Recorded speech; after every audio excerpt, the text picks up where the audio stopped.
Assalamualaikum warahmatullahi wabarakatuh. Nama saya Deva Aryani, NIM 204201865, kelas 5H, Prodi Pendidikan Guru Madrasah Ibtidaiyah, Fakultas Tarbiyah dan Keguruan. Video kali ini saya buat untuk memenuhi tugas ujian tengah semester mata kuliah pembelajaran tematik di SD atau MI. Berikut videonya. Nah, kita mulai dari pengertian pembelajaran tematik. Pembelajaran tematik merupakan pendekatan pembelajaran yang mengintegrasikan berbagai kompetensi dari beberapa mata pelajaran ke dalam berbagai tema. Pengintegrasian tersebut dilakukan dalam dua hal, yaitu integrasi sikap, keterampilan dan pengetahuan dalam proses pembelajaran, dan integrasi berbagai konsep dasar yang berkaitan. Bisa juga disebut dengan pendekatan pembelajaran yang mengintegrasikan berbagai kompetensi dari beberapa mata pelajaran ke dalam berbagai tema. Mengaitkan suatu pembelajaran terpadu, perangkatnya berisi 3 muatan pembelajaran di dalamnya.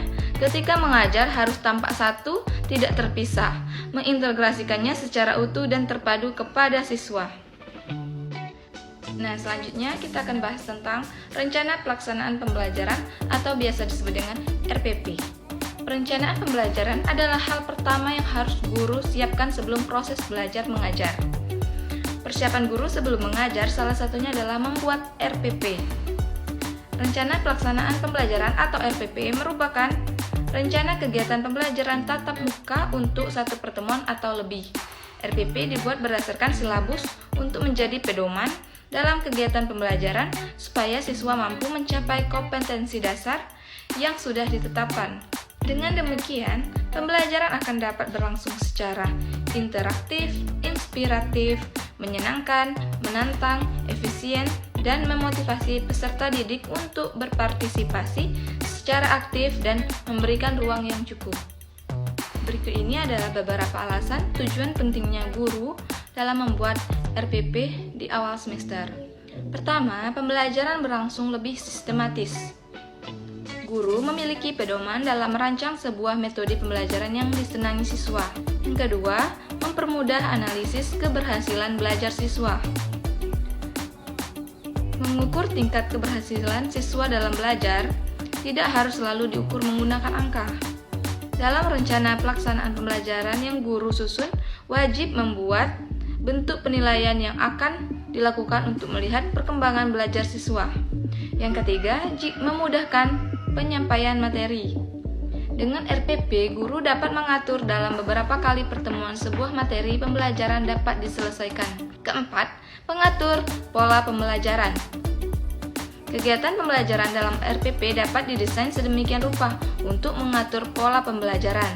Yang kelima, yaitu menghemat waktu dan tenaga.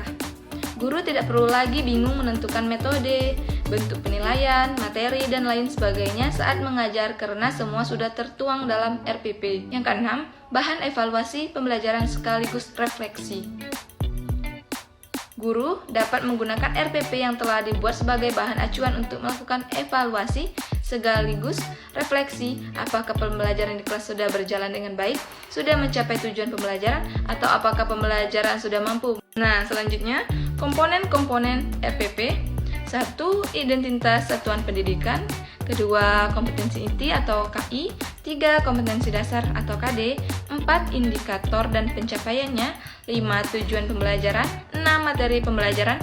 7. Metode dan model pembelajaran. 8. Media dan sumber belajar. 9. Kegiatan pembelajaran. Dan 10. Penilaian hasil belajar. Berikut adalah cara penyusunan RPP yang baik dan benar. Mempunyai prinsip penyusunan sebagai berikut. Pertama, identitas. Meliputi satuan pendidikan, mata pelajaran, kelas atau semester, tema dan subtema, pembelajaran, serta alokasi waktu yang ditetapkan. Kedua, kompetensi inti atau KI. Memiliki 4 aspek, yaitu KI 1, religius, menerima, menjalankan, dan menghargai ajaran agama yang dianutnya, yaitu ini sikap spiritual. KI 2, memiliki perilaku jujur, disiplin, tanggung jawab, santun, peduli, dan percaya diri. Ini merupakan sikap sosial. KI 3, memahami pengetahuan faktual dengan cara mengamati, membaca, mendengarkan, dan menanya. berdasarkan rasa ingin tahu tentang dirinya, makhluk ciptaan Tuhan, dan kegiatannya dan benda-benda yang dijumpainya di rumah, sekolah, dan tempat bermain, yaitu merupakan pengetahuan.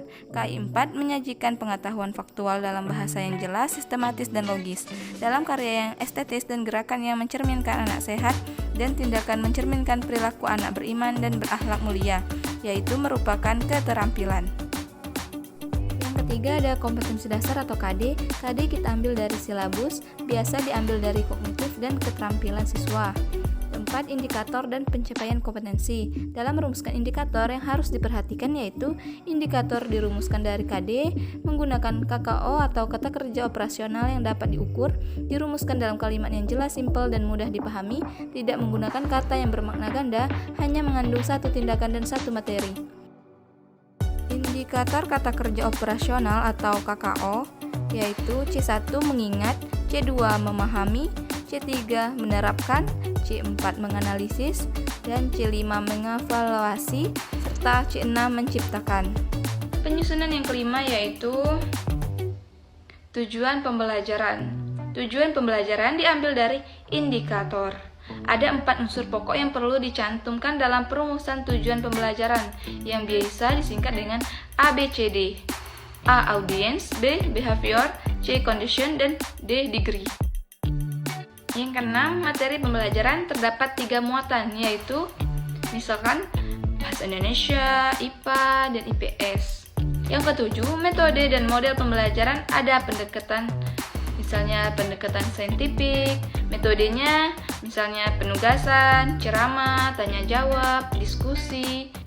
Kedelapan, media dan sumber belajar. Media ada LKPD, ada proyektor, sumber belajar yaitu bisa dari buku siswa dan buku guru, bisa dari lingkungan sekitar sekolah. Yang kesembilan ada kegiatan pembelajaran, ada pendahuluan salam dan menyapa siswa. Dan masuk ke kegiatan inti yaitu siswa diminta mengamati pembelajaran yang akan dilakukan, guru mengajukan pertanyaan pembuka, selanjutnya kegiatan penutup, guru memberikan penghargaan dalam berbagai bentuk. Refleksi kesimpulan kegiatan hari ini, siswa menyanyikan lagu daerah dan kelas ditutup dengan doa bersama dipimpin salah satu seorang siswa. Yang ke-10 yaitu penilaian hasil belajar dilakukan dengan evaluasi. Evaluasi ini bisa melalui ujian semester dan tugas-tugas yang diberikan guru kepada peserta didik. Nah, itulah tadi ringkasan materi yang saya tanggapi dari penjelasan guru pemateri yaitu Ibu Sodima, SPD, selaku Kepala Sekolah SDS Permata Agri. Lebih dan kurangnya saya mohon maaf, saya akhiri. Wassalamualaikum warahmatullahi wabarakatuh.